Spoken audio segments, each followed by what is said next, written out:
la educación nace así, en colocar más información porque creemos que esa información es necesaria. La pregunta que yo hago es, ¿cuánto nos acordamos nosotros de lo que nos enseñaron en la enseñanza básica, por ejemplo? ¿Cuánto nos acordamos de los contenidos enseñados en la enseñanza media? Es que la manera en que usted lo introduce no motiva a nadie. Y el estudiante cree que lo único que tiene que hacer es repetir, repetir, repetir, hasta que eso se le meta en la cabeza. Repitan. A ver. Actinio, hace, tres, metal. Actinio, hace, tres, metal. A ver. Cuando yo repito, algo que me dicen que tengo que repetir, simplemente me transformo en un repetidor. Ácido desoxirribonucleico. Ácido desoxirribonucleico. Ácido desoxirribonucleico.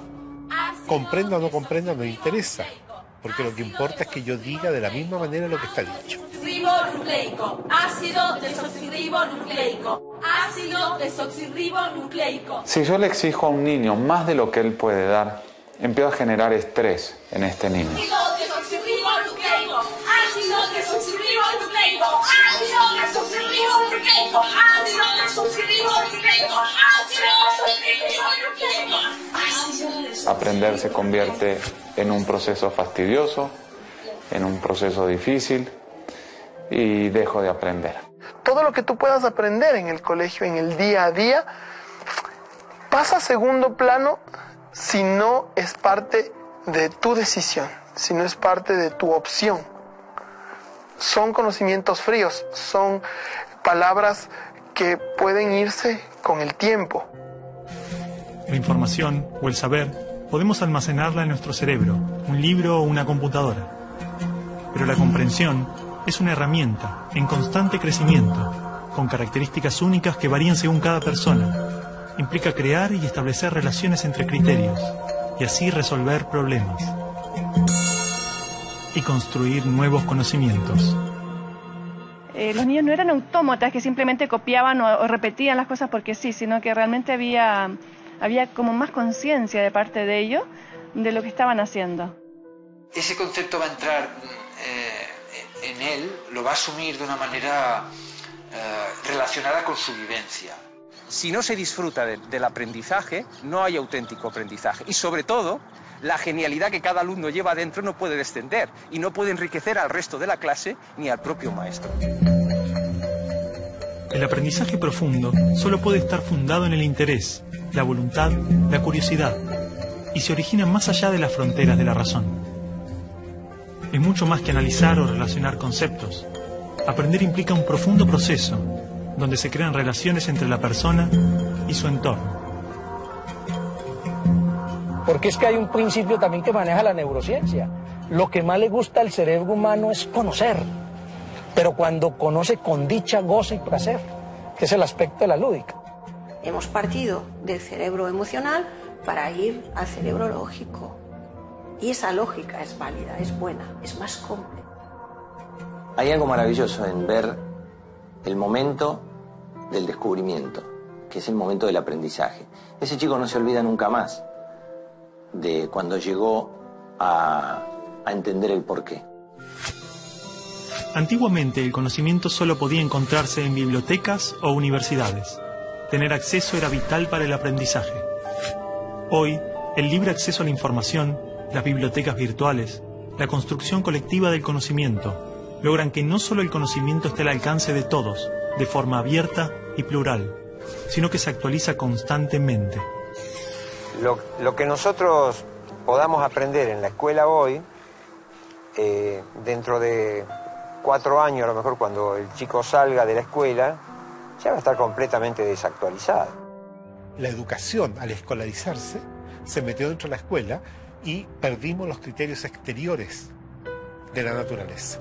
Hoy día leemos los criterios que salen en los libros. Y el problema es que como son muchos de ellos verdaderos, ¿para qué me voy a poner a discutirlos? Pero con eso desvirtuamos lo que es el proceso educativo, que es de descubrimiento, no de aprendizaje de las verdades. Ya no va a bajar las cosas como verdades, las va a presentar y al mismo tiempo va a estar dispuesto a dudar de ellas y a revisarlas juntos, ¿no?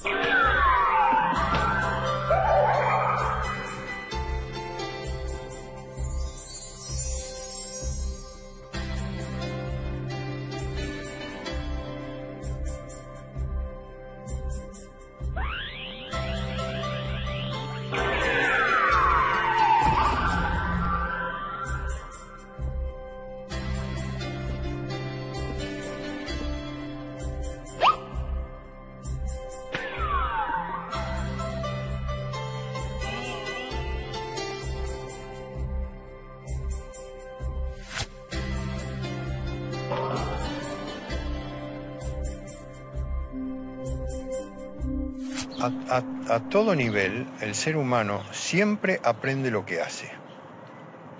Tiene que esforzarse para aprender lo que no hace.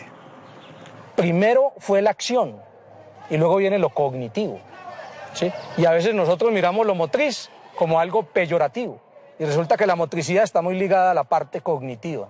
Es decir, el juego es un reto a lo desconocido, un reto a lo que puede suceder. Porque cuando un niño juega o se pone enfrente a esto, pues parte del principio de que pone algo en movimiento. En la educación siempre estamos poniendo en movimiento. A la casa del tío escuela, digo yo, venimos a aprender, eso obvio, no venimos a jugar y nada más. Pero jugando se aprende mucho.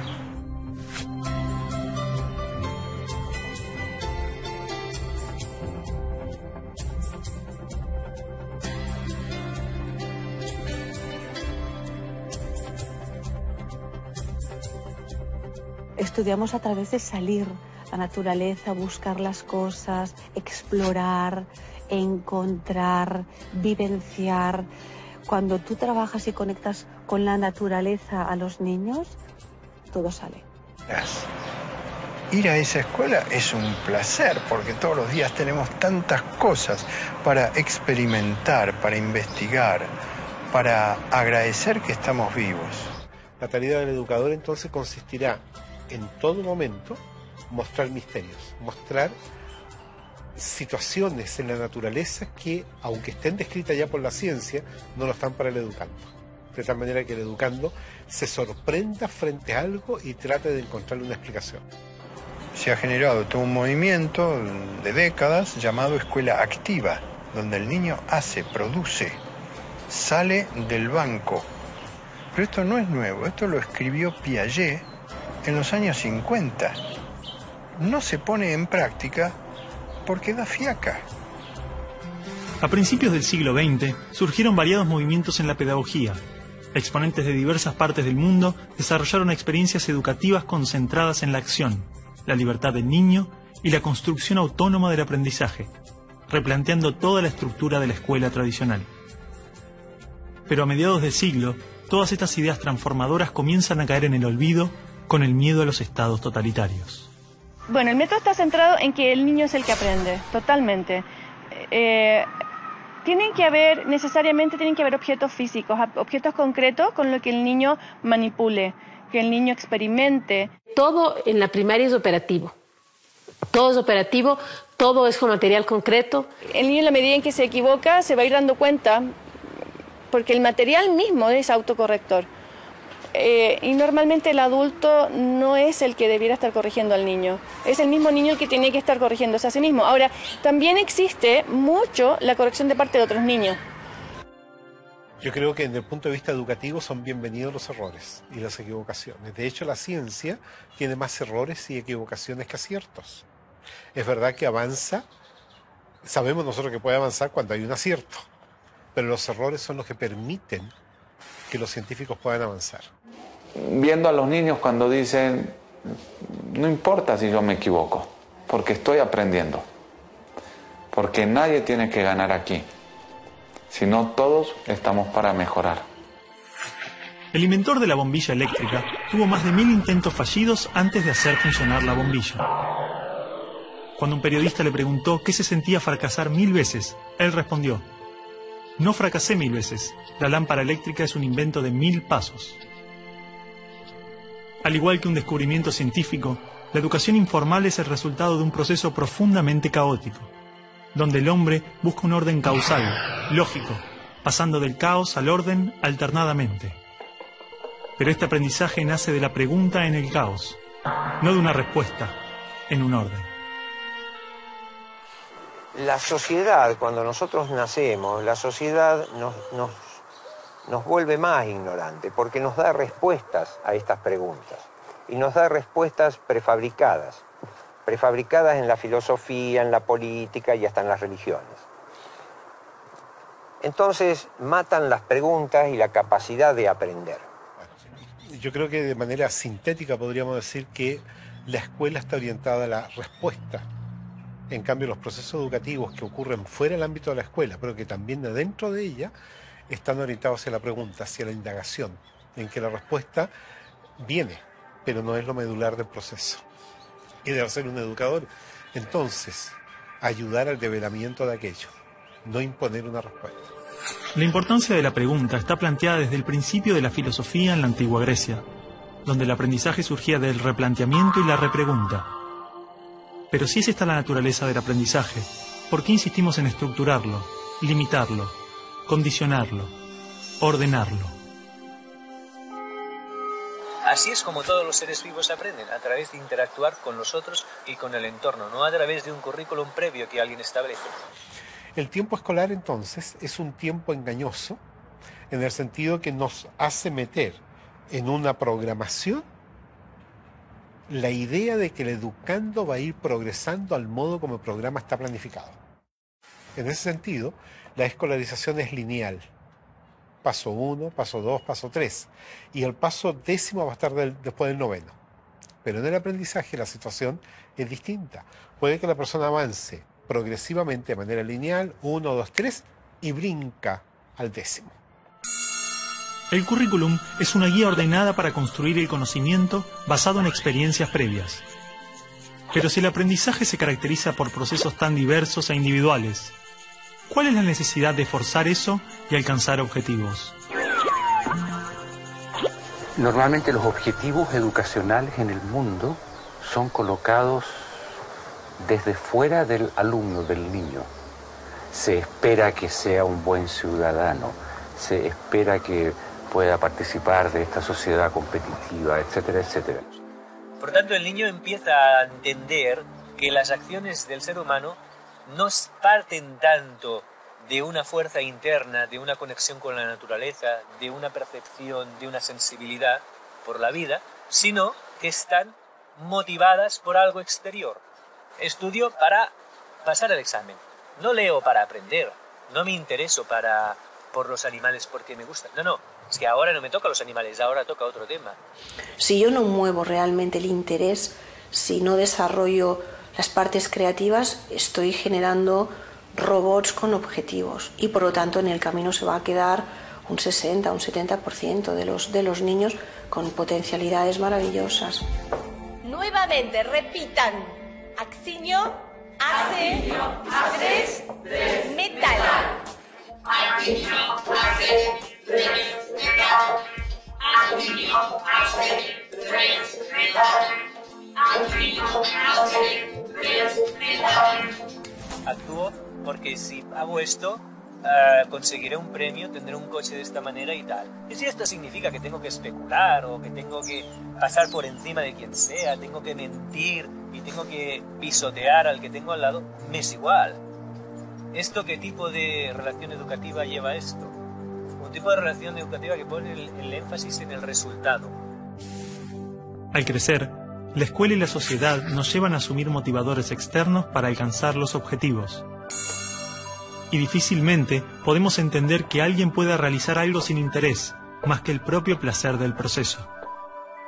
Pero un niño pequeño no tiene un lugar a donde ir, simplemente disfruta de crecer, camina por el simple placer de caminar y explorar, y esto lo hace desarrollarse. Su motivación no está en el objetivo ni en el resultado, está en el camino.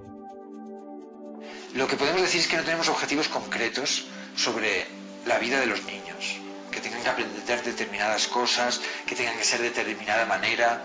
Estos objetivos no los tenemos. El currículo que se maneja acá es un currículo que está plasmado en un camino y que el niño maneja ese camino. Entonces, él lo tiene y él sabe. Entonces, el maestro no es el protagonista de la película, el contenido no es el protagonista es el niño que, acompañado del adulto que hace de intermediario, se pone en contacto con el conocimiento y el conocimiento pues ya atrae y actúa por sí solo, ¿no? Y ahí, en eso que les estoy contando, se respeta el ritmo del niño. O sea, no hay la presión fundamental de que tiene que llegar a este resultado en tal tiempo. Si yo me planteo que a lo largo del curso tienen que aprender a escribir su nombre, pues voy a estar preocupado y en vez de ver al niño voy a ver el objetivo y voy a intentar adaptar al niño al objetivo.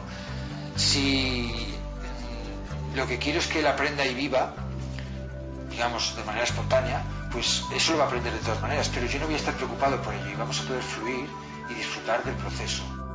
Finalmente los chicos no solamente la pasaron mejor, es decir, dentro de 20 años tendrán un mejor recuerdo de su escuela, que ya es muchísimo, sino que además tienen rendimientos mejores con resultados a largo plazo mejores.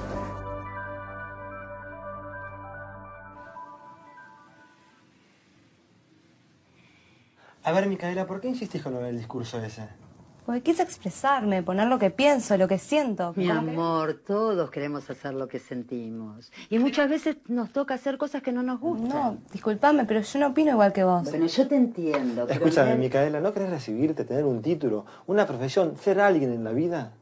Pero yo ya soy alguien en la vida.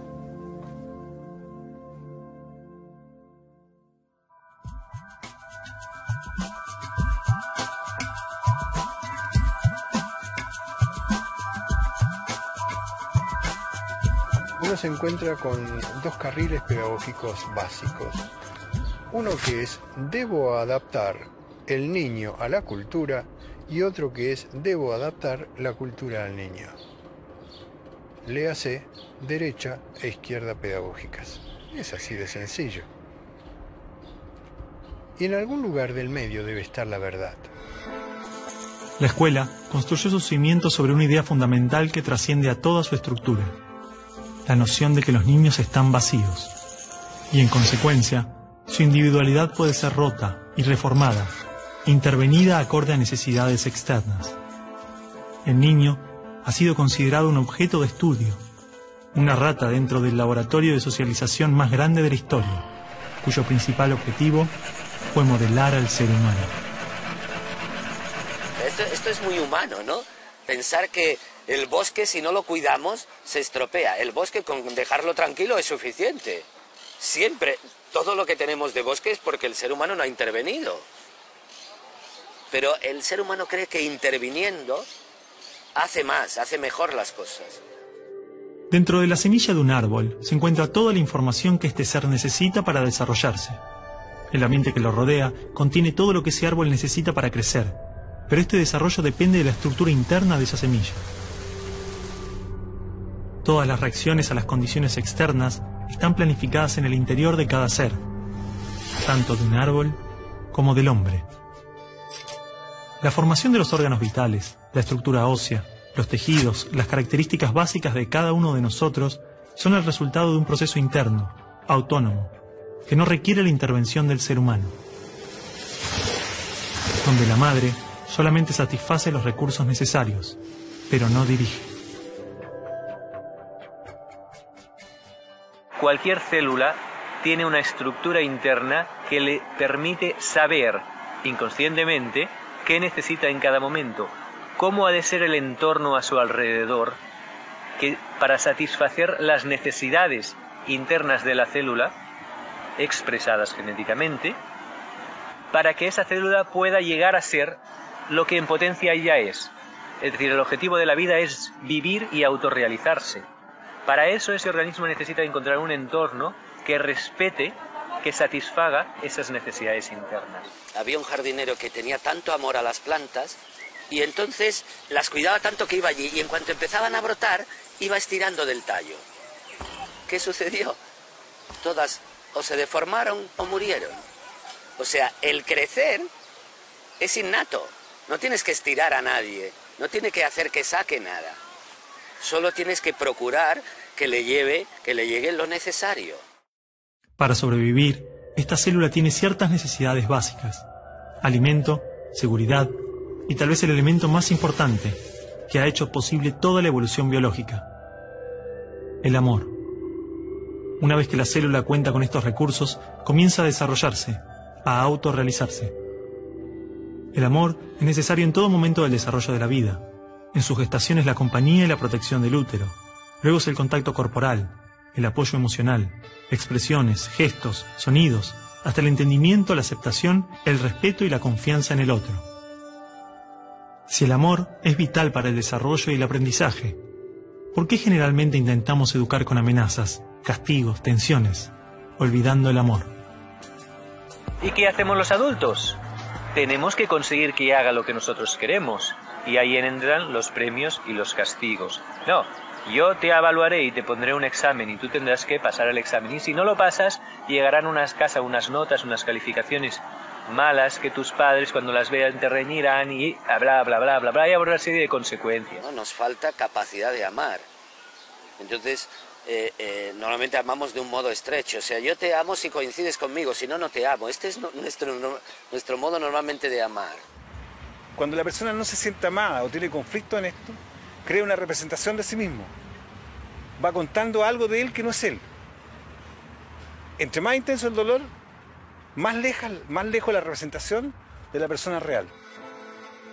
Si me obligan a hacer toda una serie de cosas con las cuales yo no estoy para nada interesado, aunque se me intente motivar extrínsecamente a través de premios, castigos, notas o caramelos, mi necesidad puede ser otra. Pero esta necesidad yo no la puedo atender porque se me está obligando a hacer otra cosa. Con lo cual yo voy perdiendo cada vez la conexión con mis propios recursos, con mi propia fuerza vital. Los premios y castigos operan manipulando las necesidades básicas. Cuando no recibimos amor o protección, hacemos lo posible para obtenerlos, generando mecanismos de conducta y comportamientos que nos permiten sobrevivir. Nos condicionamos. Ese niño no estudia para aprender, no trabaja por placer, ni para realizarse. Lo hace porque si no pierde la seguridad, el amor, siente que muere. Todo su accionar pasa a estar controlado por el miedo. De alguna forma lo que se hace en la escuela actual, estoy generalizando, es sembrar ese miedo. Se pone límites a la persona en vez de todo lo contrario. Y poner límites es el miedo. En nuestra mente estructurada, cuando creamos dentro una creencia, la forma que tiene la mente para que no salirnos de esa creencia y crear fuera es el miedo. Cuando nosotros nos acercamos al borde de una creencia, sentimos miedo. Es un mecanismo de control, es un mecanismo de manipulación ética. Si tú te portas bien, yo te califico bien. Eso es un modelo conductista. Ese es el gran modelo conductista que tanto daño ha hecho a nuestra sociedad. El Manifiesto Conductista de 1913 promovía una psicología cuyo objetivo era la predicción y el control de la conducta. Mediante experimentos con ratas, animales y su condicionamiento, se desarrolló una ciencia del control social, utilizada para pensar las bases de la escolarización moderna, la publicidad, la propaganda política, el entrenamiento militar y los ejercicios de tortura. La manipulación de masas a través del miedo. Todo lo que vemos actualmente en nuestro mundo, todo tiene como bases el miedo. El miedo al cambio, el miedo al progreso, el miedo a ser tú mismo, el miedo a amar, el miedo a revelar tu ser enfrente de este mundo. Entonces estamos creando una sociedad en que la gente trabaja en cosas que no le gustan por conseguir dinero, por conseguir posición. O sea, es la sociedad del autoengaño. Tengo un diploma de, tengo un título de, y el tener es lo que nos separa realmente de nuestra identidad, es lo que nos vuelve a llevar al miedo. Tengo que aparentar que soy. Los chicos que han estado y que han salido de este tipo de escuelas nos comentan muy alegres que ellos no sienten esa presión, porque han descubierto a lo largo de su infancia y de su adolescencia que las cosas las hacen por un placer personal, por un gusto personal, por una meta personal. O sea, lo importante es estas ganas de vivir. Sin estas ganas de vivir, la vida no vale la pena, ¿no? Entonces los niños nos muestran estas ganas de vivir que como adultos hemos perdido. Así que las primeras preguntas tendrían que ser: ¿estoy cuidando las ganas de vivir de este niño o no?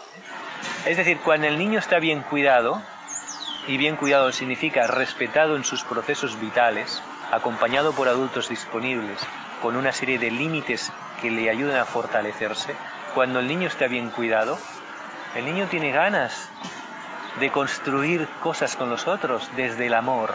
Si un niño siempre hace lo que le manda el adulto, llega un momento que ya desconecta de sí mismo.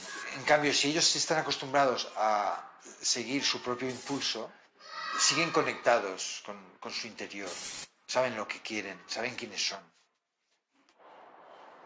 Los niños, además, te llevan de la mano y te muestran realmente, te dicen lo que necesitan. Es cuestión de escucharlos y de colaborar con ellos en su búsqueda. Una descripción de los organismos vivos es que son autopoiéticos, sistemas con la propiedad de producirse a sí mismos continuamente, y las relaciones que se dan entre ellos nunca son instructivas, sino de vida, despliegue y progreso. Es decir, en la naturaleza no hay órdenes externas, simplemente organismos conscientes conectados, pero en pleno desarrollo autónomo, en un aparente caos. Digamos que el estímulo no es necesario, no tenemos que motivar a los niños para nada. Si ellos quieren hacer algo, lo hacen, y si no, pues no lo hacen, pero no hay que motivarles para que hagan algo que les va a ir bien, porque ellos saben si les va a ir bien o no. Y que ellos puedan ir escogiendo y posicionándose de forma instintiva en aquello que realmente les va llamando la atención, les va estimulando, que descubran realmente el don que tiene cada uno de ellos. Se convierte en tu propia responsabilidad en vez de la responsabilidad de un sistema. O sea, quien yo quiera ser es mi propia responsabilidad, ¿no? Y el niño toma conciencia de esto desde pequeñito. La célula genera una membrana que la separa del entorno exterior. Esta membrana es semipermeable, es decir, permite que ingrese lo que necesita del entorno cuando lo necesita. Solamente es necesario que los recursos estén disponibles en el exterior, pero sin forzar su ingreso al ser, sin violar su seguridad y bienestar. De esta manera, el organismo puede crearse a sí mismo, autorrealizarse. Así es como aprendemos de la cultura. El debate entre lo innato y lo adquirido no tiene una respuesta, porque ambas actúan en una compleja interacción que requiere amor y respeto. Por lo tanto, la creatividad es la manera como el organismo se expresa algo que ha construido a través del respeto a sus propias necesidades.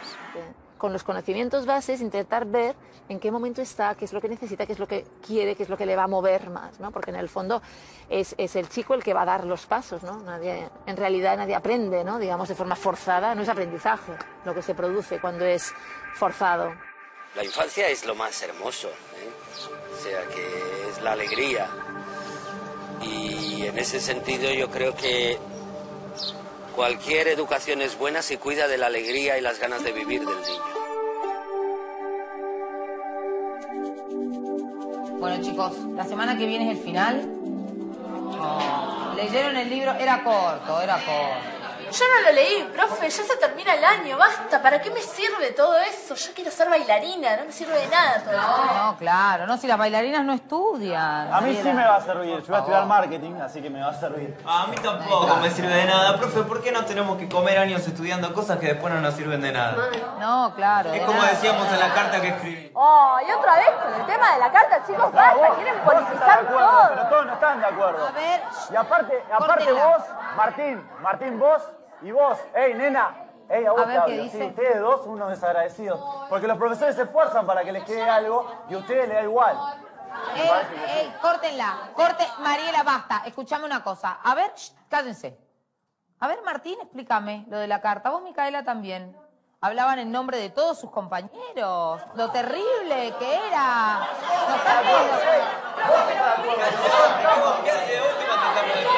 Ahí está.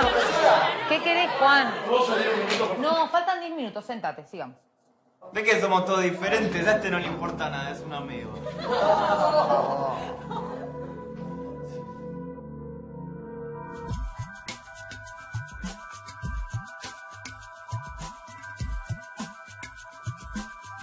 ¿Por qué es necesario que los niños estén agrupados por edades? Porque hay un implícito detrás de esto. El implícito es que los niños de la misma edad tienen las mismas afinidades, tienen las mismas capacidades, son iguales. Claro, si tú a un niño pequeño le pones en un entorno para hacerle creer que él es igual que los demás y todos sus esfuerzos van a que él vea que es igual, el niño se va a sentir igual y va a tender a comportarse igual, a homogeneizarse. Este niño habla demasiado, tendría que ser más silencioso. Este niño habla poco, tendría que ser más hablador. Este niño juega poco, tendría que jugar más. Este niño es muy movido, tendría que estarse más quieto. Haga lo que haga, parece que esté mal, que tiene que acabar siendo el niño estándar que hace exactamente la mitad de todo. Somos iguales como individuos en tanto biológicamente somos una especie, pero social y culturalmente somos diferentes. Y eso no lo ha podido entender la escuela. Tienen ritmos de aprendizaje diferentes, tienen intereses y motivaciones diferentes, tienen maneras de relacionarse diferentes. Gardner ya hace unos cuantos años definió que una persona no tiene solamente una inteligencia lingüística, verbal o lógico-matemática, sino que tiene inteligencias muy diversas, entre ellas también todo lo que hace referencia a lo emocional. La diversidad, de alguna forma, expresamente nos está diciendo que todos somos originales. Somos originales como individuos y somos originales como culturas y como sociedad.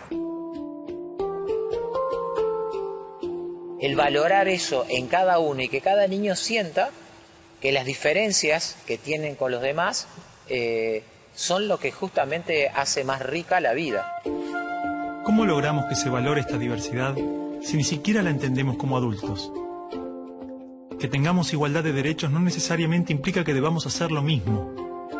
Hoy en día, muchos niños con intereses y comportamientos diferentes a lo esperado son diagnosticados con condiciones psiquiátricas. ¿Quién nos asegura que no estamos confundiendo la diversidad en los niños con enfermedades? Es una auténtica epidemia, una moda. En algunas zonas ya hay como un 10% de niños en las escuelas tomando psicofármacos para su supuesta hiperactividad. La hiperactividad no está demostrada que neurológicamente exista ni que sea siquiera una enfermedad, porque cumples unos criterios de diagnóstico y entonces alguien decide que tú eres un hiperactivo, que tú eres un superdotado, ¿no? Que estás dentro del límite de la normalidad aceptada para considerarte inteligente. Una de dos. O los niños ahora son mucho más hiperactivos que antes, cosa que me cuesta creer, pero que si fuera así tendríamos que preguntarnos cuál es la causa de ese problema y qué hemos hecho para que estén los niños así. O bien los niños son igual que antes y entonces ¿qué hemos hecho que ya no los aguantamos? Señor, ¿puedo ir a buscar tiza? Te dije que no.